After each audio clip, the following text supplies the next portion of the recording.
Hello, my name is Horrorama, and today I have compiled 6 stories and encounters various people have had with strange people and paranormal events, along with the second ever viewer submitted story. Before we begin, I wanted to thank this viewer for our pleasant conversation and his intriguing story, and wanted to ask that if anyone currently listening has a story of any strange encounter, paranormal or not, and would like to share them, then please do contact me at the email address listed in the description below. But either way, I hope you enjoy my narrations.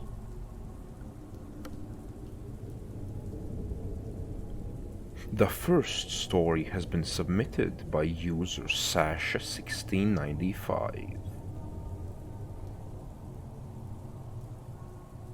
I took a trip to stay in a cabin in the middle of the woods, high up in the mountains of the city of Ranger, Georgia, USA. This neighborhood was 30 minutes up in the mountains away from civilization, and even the cabins were spread far apart. The front deck of the cabin was completely exposed to the woods, so we acknowledge that any animals could stroll along if they pleased. I stayed there for about a week, and me and my boyfriend sat outside on the front deck every night, very late, and at no point felt in danger. It was peaceful, with fireflies out and sounds of crickets every night. It was all fine until the 5th night. It was eerily dark. The moon was covered heavily. It was about midnight, and all of a sudden, I didn't feel peace like I did those other nights. The forest went completely quiet, and I felt a horrible sense of dread. I genuinely feared for my life.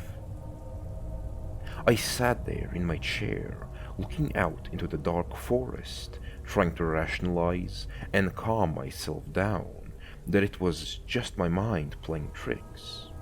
But all of a sudden, my boyfriend said out loud that he felt unsafe. That's when I realized it wasn't just me.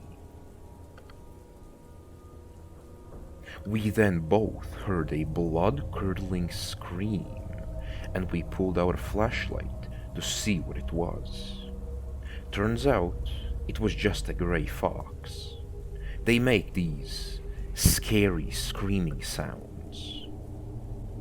The weird part was that the fox was running and had its ears and tail down like it was scared. This was in June, and I read that foxes scream like that when it's mating season or when they are in danger.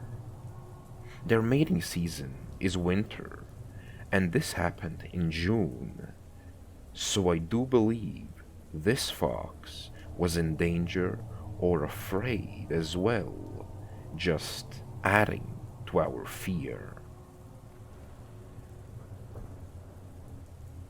The cabin has 3 floors, and we were able to climb out the window and sit on the roof because we still wanted to be outside and relax. It didn't matter how high up I was. I felt something truly evil and decided to rather stay inside. The only other time I have ever felt something like this, or at least like someone was watching me, was when I had a few paranormal experiences at a haunted house. Georgia doesn't really get mountain lions that often, maybe a bear, but it didn't feel that way at all. It felt unnatural.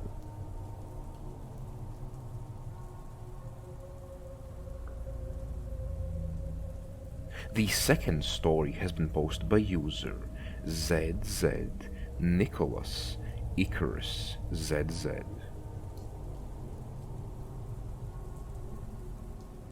I would like to begin starting to explain the setting on this 4th of July, which to my best estimate was about 6 years ago, back when I was around 12 years old.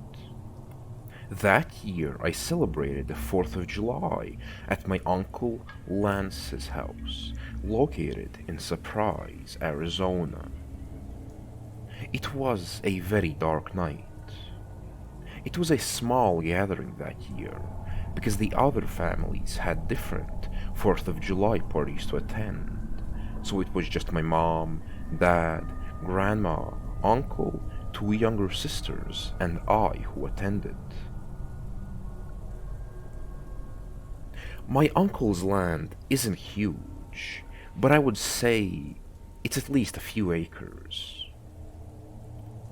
We started off lighting some legal fireworks and eating hot dogs. My uncle, dad, and grandma went inside around, I would say 9 p.m.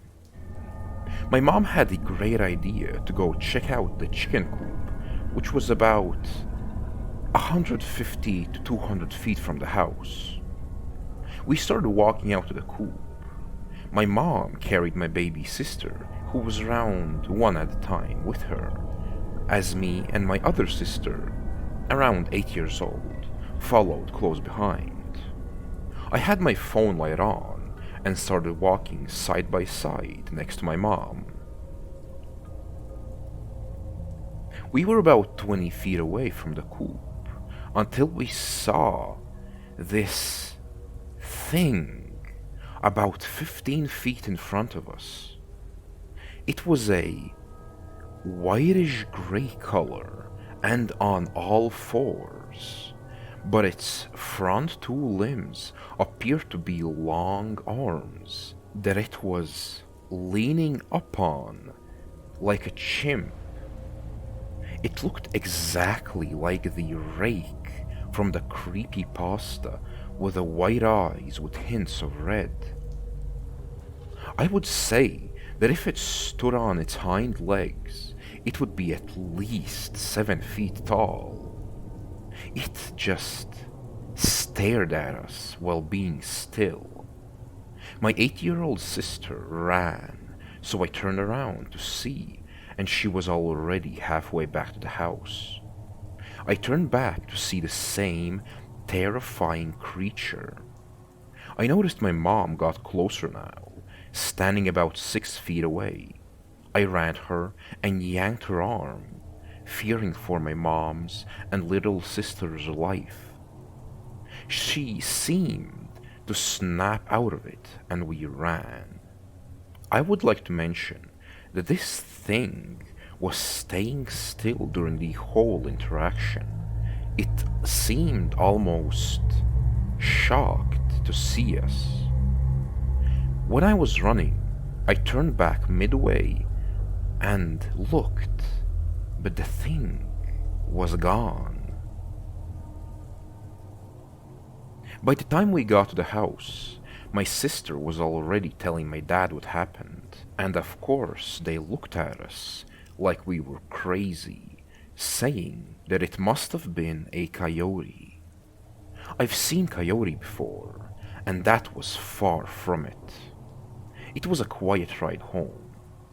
My mom later tells me she got closer because she couldn't believe her eyes, and once she locked eyes with it, she felt as if she was in a trance.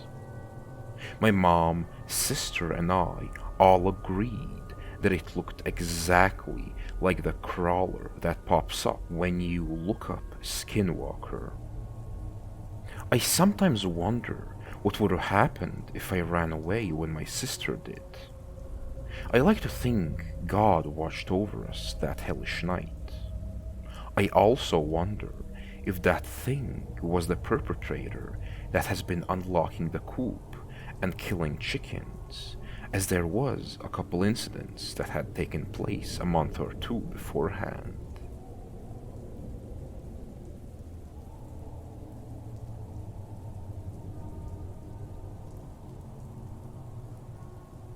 The third story has been posted by user Totoray Kuffer. Hello everyone, good night. I live in Germany now, but the report took place in southern Brazil. A brief summary of how I ended up in this situation.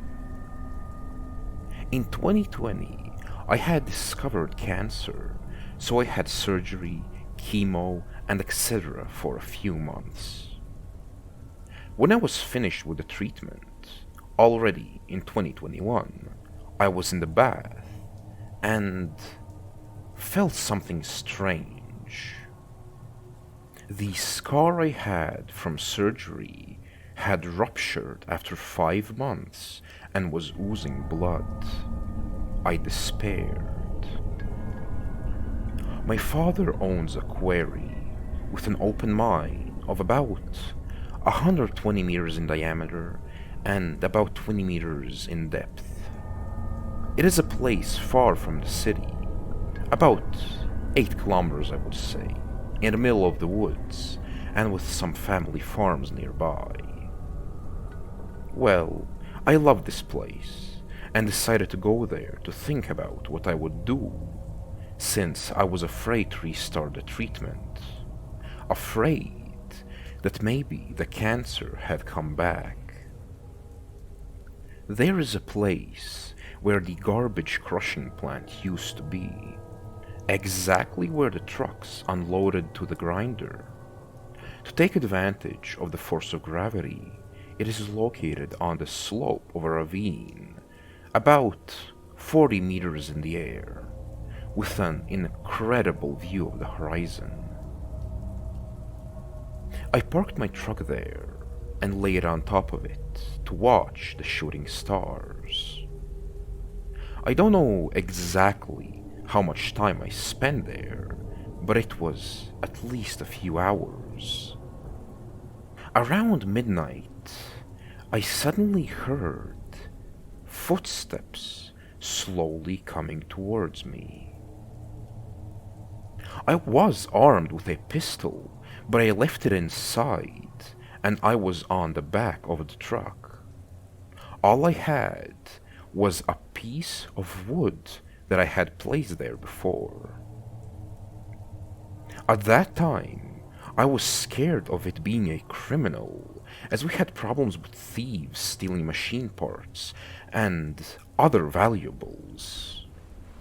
But whatever it was came right from the side of the cliff, and I know for a fact that it's impossible for anyone to walk up there. I even went back later to check it. My second thought was that it was a jaguar or some kind of other predator, and because I had been lying down for a long time, whether it was a jaguar or a criminal, it might have thought that I had fallen asleep and was easy prey. As the steps got closer, I deduced that he was already right by my side. I looked without moving my head, and I didn't see anything that was the height of a person. So I jumped with a piece of wood in hand and screamed because I thought it had to be an animal. Then I saw something I've never seen anything like before, and I get goosebumps just thinking about it. A human figure, completely dark brown. It had no eyes, no mouth, no ears. It looked like thick smoke. It walked very clumsily, as if twisting. When I jumped, it still hadn't finished climbing. I froze, and it finished the climb. It passed by my side by about a meter. I was on top of the pickup truck, and I deduced that it was about my height, or a bit more, around a meter and 90. When I jumped up and screamed, this thing had no reaction at all. It passed by me and followed the opposite path I took to get there, left the road, and entered the forest. In that time, I took the gun inside of the car. This thing walked for a while, and then came out again in the clear, and started coming towards me again. The night was very clear, with an almost full moon. When this thing was a safe distance away, I started shooting. I shot about 10 times because I remember that I had packed about 12 rounds of ammunition before I came there. I landed every single shot as it approached. It had no reaction. The bullets didn't seem to hit anything, and at that distance I have never missed. But it stopped, went back to the bush, and the rest of the night it walked in a semicircle about 50 meters away from me in the woods. When dawn was nearing, it entered the forest, and I could hear its footsteps fading in the distance. This is the place where I grew up. I know every single inch of it. I'm 32 years old. My childhood and youth was spent walking around and going into this forest. I've never seen anything even remotely like it. When I asked my father, he just said that it wasn't good to go there alone at night because there's something strange. He came the other day early because they were looking for me, because I had left without warning and left my cell phone at home, and he figured I would be there.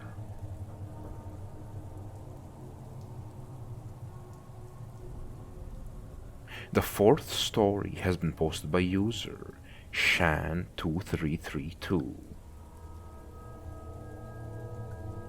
So, to start this story off, it happened in 2015, shortly after my baby cousin was born. I went to stay with my aunt and her boyfriend to help out for the first few days of her being back from the hospital. I have never been to this house before, as they just moved in.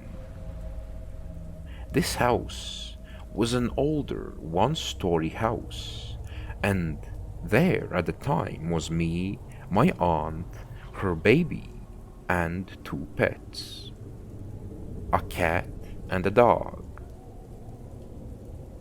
Fast forward to nighttime.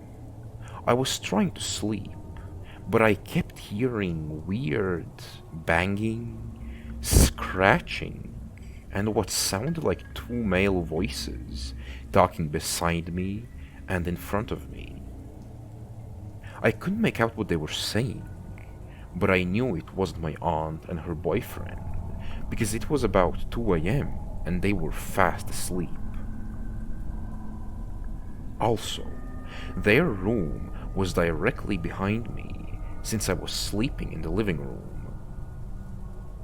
I remember being freaked out about all the noises I was hearing, but I just decided to ignore it and try to sleep. It wasn't until I heard a large bang on the door in front of me that really scared me. Out of nowhere, directly where the bang was, a child-sized handprint appeared on the glass door. I swear it wasn't there before, and it makes no sense how it would have been there, since there were no kids in the house aside from the 2-day-old baby. I decided to take a photo so I could show my friend the handprint as proof that I didn't make it up. I ended up taking the photo with a flash on while in the dark without moving from the couch. This was kind of dumb. Since I took it with a flash, you couldn't see the handprint at all through the glass. However, I am so glad I did, and even more glad I did not look at the photo until I woke up the next morning, because what I saw actually scared the hell out of me. I still have the photo, which I'll be posting here in the comments, and I also retook a photo of the handprint. But what I saw was what looked like a face smiling creepily at me through the glass inside the closet that was right beside the front door. Needless to say, I left that same day. But when I showed this to my family, no one believed me and told me that the reflection was just a dog. Anyway, if anyone can actually see the face too, please let me know, because this is something that has always freaked me out. Oh, and my aunt told me that an older man died in that house a few years back. I would have liked to know that before I came over.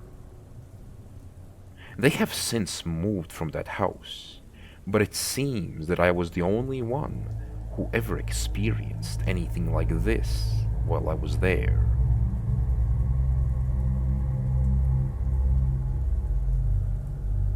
The fifth story has been posted by user HDDINRider18. This story happened to me back when I still lived with my parents. I was commuting to college at the time and had 3 siblings that also lived at home: my brother and 2 sisters. For some context, we lived on 5 acres in rural Ohio, surrounded on both sides by woods and farm fields. Additionally, during the week, my dad normally left for work at 2 a.m., so I had always felt like it was my job to be the man of the house, because he was gone during the times when you would imagine something sketchy happening. However, on this night, because it was the weekend, my dad was home. I woke up to the sound of my brother's voice trying to get my attention. We had separate rooms upstairs, and coming out of our rooms, you could look down over the banister and see our front door. When I woke up, it took a few moments to get out of the haze and realize what was going on. I looked at the clock and noticed it was around 2:30 a.m. and my brother told me that there were 2 men at our front door. Now, this really woke me up. We quietly walk out of my room and peek over to look down at the front door. When we looked, there was no one at the door, but I noticed my parents off to the side, out of view of the glass on the front door. I whispered down to my dad, and he told me there were 2 guys who had been talking to each other and knocking on the door. Hearing my dad say this freaked me out even more. I went back into my room and grabbed my pistol, quickly shuffling down the stairs after looking to make sure they weren't at the door. If they had been, they would have easily seen me coming down the stairs, as it is in direct view of the door. My brother is right behind me as we head over to where my parents are, whispering to try and figure out what was going on. My parents had awoken to the sound of our dog barking and had come out to find these two men knocking loudly at the door. At this point, the men return and begin knocking again. Despite the fact that no one had come to the door and our dog was still actively barking, the fact that they were there at this time, in a location where houses are spread out hundreds of yards and still knocking with a dog barking, made the situation even more terrifying. After a couple of minutes, the men walked away, and we all shuffled across the kitchen into the family room to peek out the windows into our driveway, which is lit up by our outside light. There was a black Cadillac sitting there, but no one was inside from what we could see. Immediately the question was, where did these guys go? They weren't in their car, and they were no longer at the front door. Unfortunately, we figured out the answer when the handles on our back porch doors started jiggling. They were actively trying to enter the back of our house, which enters into the kitchen. At this point, I just remember my mom frantically saying, "David," to my dad, as pure terror overwhelmed her.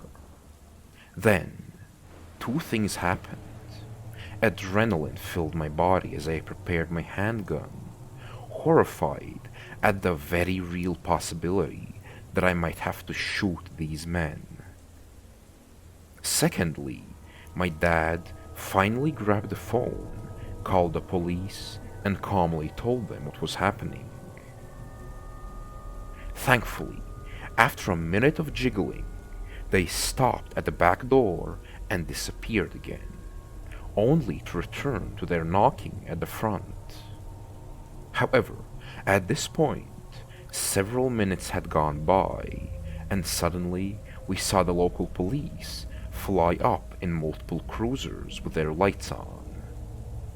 As they whipped into our driveway and the front yard, the two men bolted away, attempting to run the long way around the house across the driveway. One of them disappeared out of our view, but the other one was intercepted by an officer yelling for him to get on the ground. He didn't, and he was immediately tased and fell to the ground. Some of the officers went around the house after the other guy, and one of them came to talk to my dad and I as we came out to the front. They ended up finding the other man hiding in my sister's little playhouse in the backyard. It appears both of them were drunk and or high, as the one who hid had cocaine on him. Well, they were both arrested that night. We never did find out what they were charged with or what happened to them. Needless to say, the whole experience wasn't fun.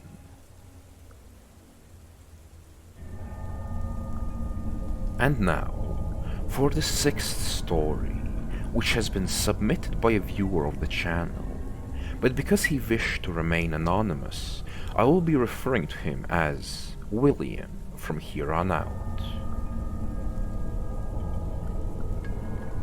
While William doesn't consider himself a seasoned outdoorsman, he isn't inexperienced by any means.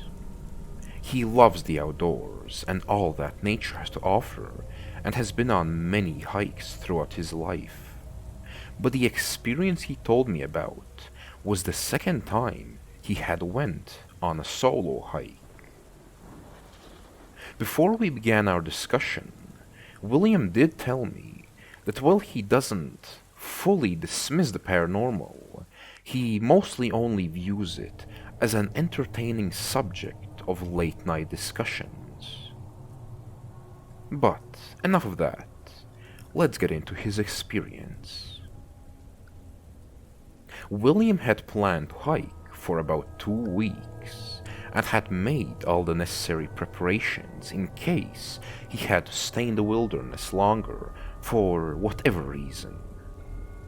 The first 2 days of his hike were very ordinary, and in his words, relaxing and beautiful as all hell. But on the night of the second day, things started to get strange. William had went to bed somewhere around 9 to 10 p.m., but nothing much happened until around 2 a.m. when he woke up to a faint stench of rotting meat. He said that it wasn't an intense smell at all, just somewhat annoying. So he tried going back to sleep. But that's when he noticed something moving around his tent. William had thought that maybe this was some sort of predator that for whatever reason smelled of rotten meat. So just in case, he took out his sidearm from his bag and started looking around. At this time, William expressed just how bright the moon was. Bright enough that you wouldn't even need any additional light to see at night. So, when he looked around and saw a vague, lanky humanoid shadow on the side of his tent, it would be an understatement to say that he was surprised. But, and in William's own words, this was the strangest reoccurring situation throughout this entire experience. William did not feel afraid. Even though there was a strange person right outside his tent doing who knows what, William did not feel any fear at all. At this point, William also mentioned that he doesn't have any mental disorders that would make him immune to fear. He has been in situations before and after this encounter with people and animals alike where he feared for his life, but for some reason, this was not the case this time. After about a minute of this strange person just standing outside his tent, he just left, and with him, so did the stench. After this, William stayed up for a few hours longer, but after nothing else happened, he decided to go back to sleep. The next day, while hiking, he felt like he was being watched, but again, he did not feel afraid or like he was in any danger. But because he was uncomfortable, William set up his camp faster than usual, but didn't go to bed at his normal time. At around 1 a.m., the stench returned. Right when he first noticed it, William immediately grabbed his gun and tried to find the person from last night. But instead, all he saw was a pair of faint, yellow eyes in the distance. After watching them for about 5 minutes, they vanished, along with the stench and the feeling of being watched for the rest of that night.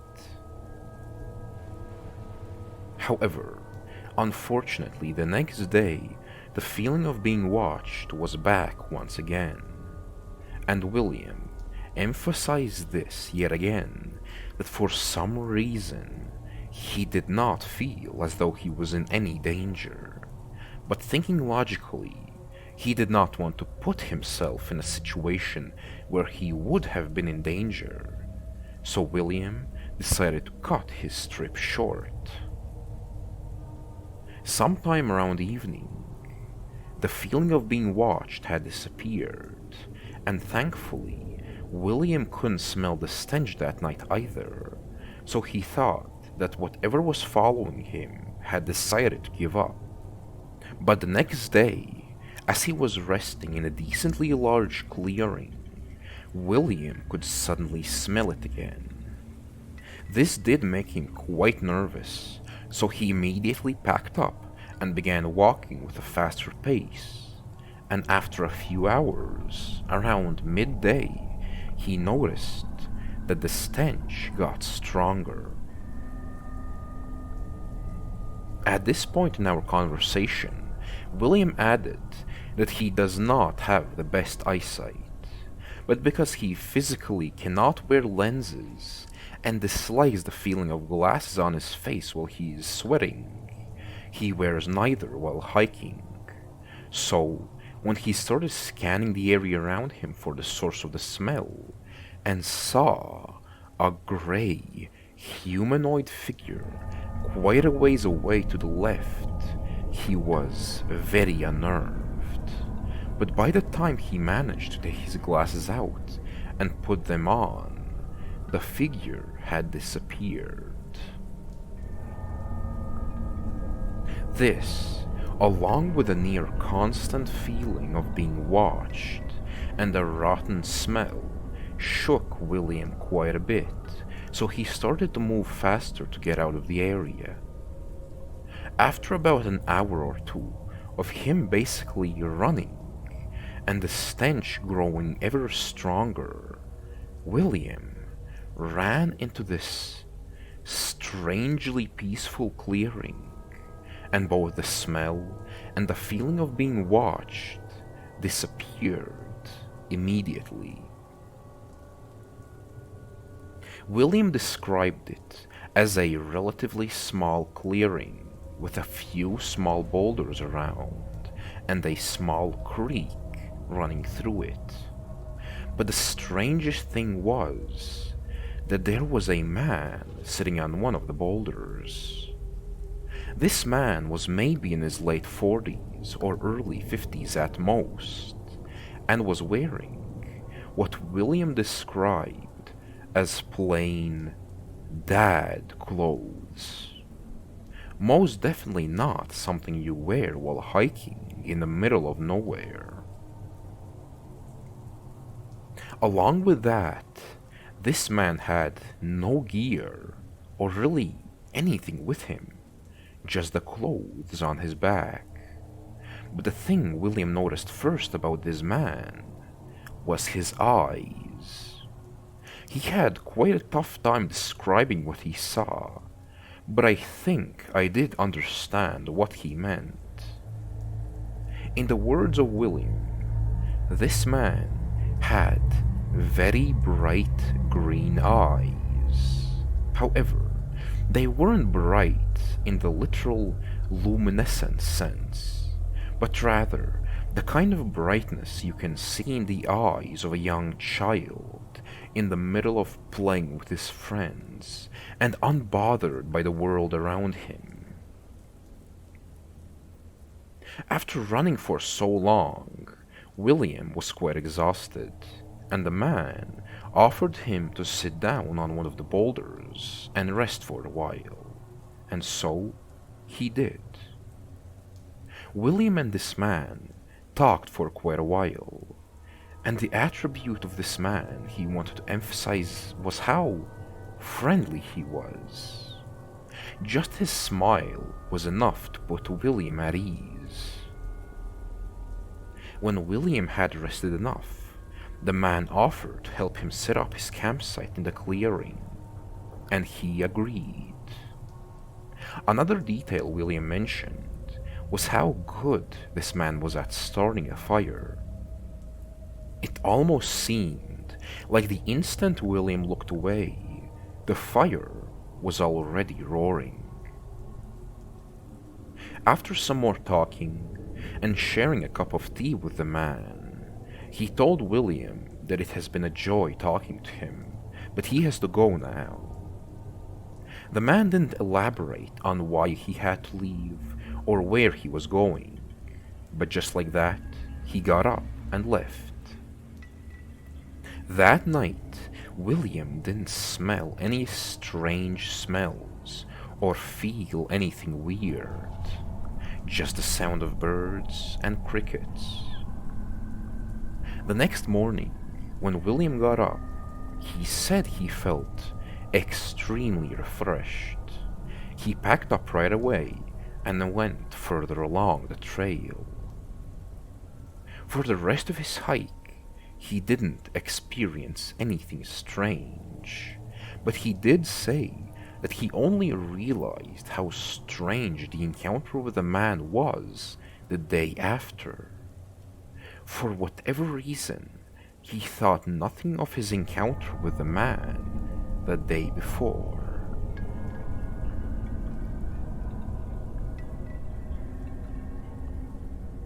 The world truly is filled with mysteries. Even if the paranormal doesn't exist, there is still so much we have yet to understand, living right under our noses in the nature we claim to have conquered. But the encounters like William's seem far too common to completely disregard the paranormal, since how else would you explain such strange events? But either way, I do hope you enjoyed my narrations, and even if you didn't, I do want to wish you a good rest of your day.